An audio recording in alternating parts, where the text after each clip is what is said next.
اذان کی آواز سنتے ہوئے طائشہ اٹھی اور اٹھ کر نماز ادا کرنے لگی۔ نماز ادا کرنے کے بعد دعا کے لیے ہاتھ اٹھائے۔ سب سے پہلے جمل کا خیال آیا۔ کل فون پر اس نے کہا تھا، اماں سائیں میرے لیے دعا کیجیے گا کہ آج میں شارق خان تک پہنچنے میں کامیاب رہوں۔ اگر میں اس کا انٹرویو لینے میں کامیاب ہو گئی تو میرا پروموشن ہو جائے گا۔ اس نے مسکراتے ہوئے سب سے پہلے جمل کے لیے دعا مانگی اور اس کے بعد شاذم کے لیے، جسے ابھی نماز کے لیے جگا کر آئی تھی۔ اس نے ابھی کل کہا تھا، اماں سائیں میرے لیے اسپیشل دعا کیجیے گا، اللہ آپ کی سنتے ہیں۔ اس نے ہنستے ہوئے شاذم کے لیے دعا مانگی۔ جاذم کبھی کہتا نہیں تھا، لیکن وہ تو طائشہ کا لاڈلا تھا۔ اس کے لیے تو وہ دن رات دعا گو رہتی تھی۔ ایک تو اتنا خطرناک پروفیشن چنا تھا اس نے، اور باپ کی طرح غصہ ہمیشہ ناک پر بیٹھا ہوا۔ اس کے تو مزاج ہی نہیں ملتے تھے کسی سے۔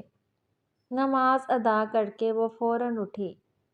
اسے یقین تھا شاذم دوبارہ سو چکا ہوگا اور اسے جگانے میں اسے پھر سے بہت سارا وقت لگ جانا تھا، اور آج کا دن تو اتنا خاص تھا کہ وہ آج کسی کو بھی سونے نہیں دینے والی تھی سوائے جاذم کے۔